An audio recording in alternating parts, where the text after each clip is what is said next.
Tom Tillis defends his endorsement of Todd Blanche as America's next Attorney General because, as it turns out, being courageous is just a giant pain in the ass. This is just another day. With the recent yes vote from Senators Thom Tillis and John Cornyn, Todd Blanche is merely steps away from being confirmed as America's next Attorney General. But with Senator Tillis being on the fence for so long, today he decided to hit the airwaves and explain himself. Senator Tillis joins us now live. He is the author of the forthcoming book, How to Lose Friends and Antagonize Presidents: The Trouble with Sycophants, Courage Outsourcing, and Partisan Groupthink. Oh, I'm sorry, he's just promoting his book. What perfect timing. I hope all that press coverage he received recently for his hesitancy around Blanche's nomination didn't give him too much unwanted attention. Frankly, I'm surprised he didn't hide from the cameras with a personalized disguise. And bravo to Tillis on his book subtitle, The Trouble with Sycophants, Courage Outsourcing, and Partisan Groupthink. Let's see how he tackled all those issues that plague Congress, but that he is definitely no party to. How did you get to yes, given all the concerns you had and many Americans had about this so-called anti-weaponization fund? I got to yes because Todd Blanche operated in good faith. He's proven to me he's a man of his word. Oh, his word. Yup. No courage outsourcing there. In fact, I'm not sure why we even bother with all these legal documents anymore. It's such a waste of paper, and we could all save so much time by simply trusting what these politicians say. Sure, they haven't kept a single promise from their campaign, but it really feels like now is different. But please continue, Mr. Non-Sycophant. Do you believe it's appropriate for any president to have his personal attorney become Attorney General, whether that's Donald Trump or Joe Biden or anybody else? Well, the fact of the matter is Todd Blanche is no longer his personal attorney. As I understand it, it's a guy named... Yeah, he was. But, I mean, does that mean he's going to be excluded from any position going forward? No, probably just the ones where he gets to essentially be Donald Trump's personal attorney. So I guess we can check partisan groupthink off the list, too. Let's hear more. So I think he deserves confirmation. I'm encouraging my colleagues to vote for him.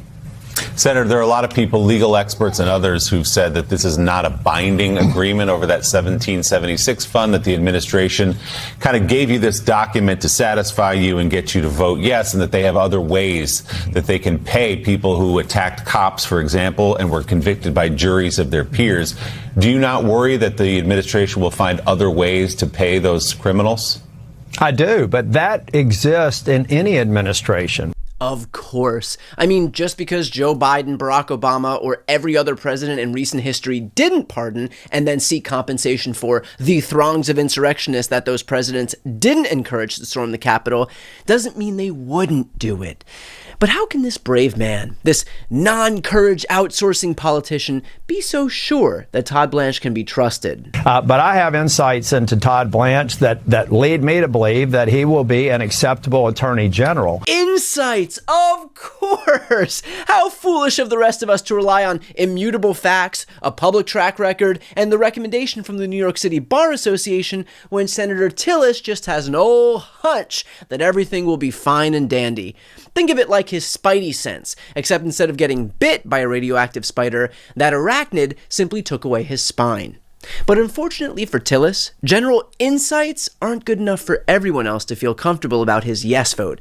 Some are even being so petty as to ask for specifics. Senator, can you clear up and be specific about where you stand, where the legislation stands now on the potential immunity from the IRS with regard to the President of the United States and his kids?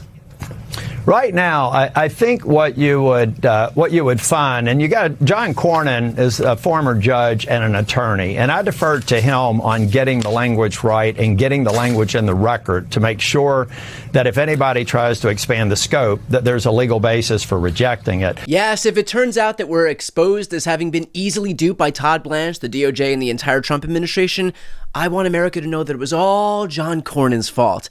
I guess we can all look forward to Tillis's next book, How to Skirt Blame and Throw Your Friend Under the Bus. And since Tillis brought up his good friend, or now perhaps former friend, Senator Cornyn, it's worth revisiting John's courageous speech as to why he's voting yes after receiving Todd Blanche's assurance that the $1.8 billion slush fund was totally dead, even though Trump said he wants it very much alive. Well, there's nothing we could do to rein in the president when he said he likes the fund and he wishes it still exists, but the fact of the matter, it's dead. And that's all we could do under these circumstances. Whoops, did I say courageous speech? I meant statement of cowardice. John Cornyn peddled Trump's merch and bent over backwards to get a highway named after the guy in his home state. Also, Donald Trump could endorse his opponent and end his career. And still John Cornyn won't take a stand against this guy.